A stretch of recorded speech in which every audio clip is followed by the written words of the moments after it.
14 বছর ধরে বেতন ভাতা এবং অবসর ভাতা পাচ্ছেন না ঠাকুরগাঁয়ের সাবেক জনস্বাস্থ্য বিভাগের এক প্রকৌশলী, নাম তার বেলায়েত হোসেন।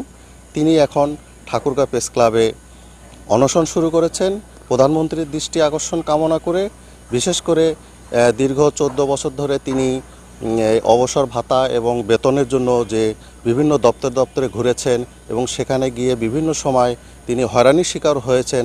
আজও পর্যন্ত তিনি তার পাওনা, ন্যায্য যে পাওনা বেতন ভাতা এবং অবসর ভাতা না পেয়ে পরিবার পরিজন নিয়ে তিনি মানবত জীবনযাপন করছেন। আমি এখন বর্তমানে ঠাকুরগাঁ প্রেস ক্লাবে আছি, যেখানে তিনি সকাল 10টা থেকে অনশন শুরু করেছেন, বিশেষ করে প্রধানমন্ত্রীর দৃষ্টি আকর্ষণ করে। এ কারণেই, যেহেতু তিনি বিভিন্ন সময় হয়রানির শিকার হয়েছেন, কোথাও গিয়ে তিনি কুল পাননি। আজ দীর্ঘদিন তিনি সরকারি চাকুরি করে একটি সময় পার করেছেন। পার করার পর আজ বয়োবৃদ্ধ একটা সময় পর্যায়ে আসার পর তিনি এখন মানবেতন জীবনযাপন করছেন। বিশেষ করে শারীরিক যে বিভিন্ন ধরনের অসুস্থতা তার, বলাই যায় যে তার যে মানবত জীবনযাপন, এটি অনেককেই, যারা শুনছেন তারা অনেকেই তারা খুবই আবেগে আপ্লুত হচ্ছেন এবং অনেকেই বলছেন যে তিনি যেন খুব অচিরেই তার বকেয়া বেতন ভাতা এবং অবসর যে ভাতা সেটি যেন পান, তা না হলে তার করুণ দশা এটি হয়তো মানুষকে কাঁদিয়ে তুলবে।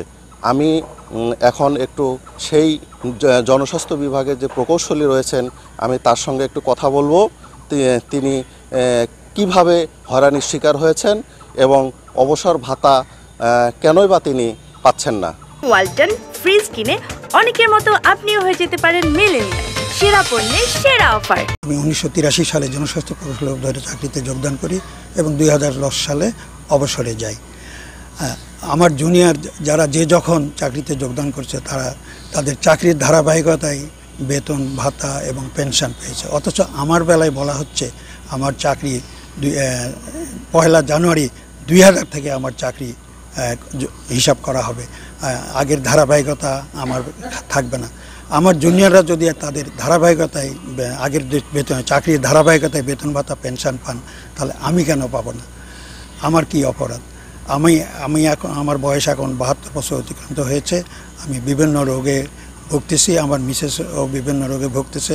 আর্থিক অনটনের কারণে আমরা ঠিকমতো চিকিৎসা করতে পারতেছি না।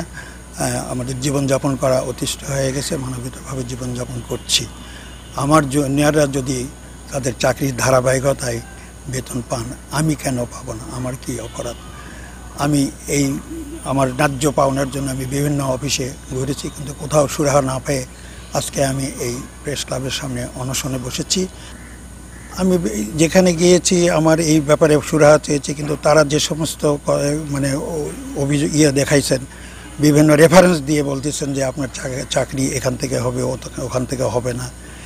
এইভাবে তারা একটার পর একটা আমাকে বিভিন্ন মানে অবস্টাকল তৈরি করে দিয়ে এই বেতন ভাতা পাওয়ার ব্যাপারে কোনো সঠিক সুরাহা তারা দেয়নি।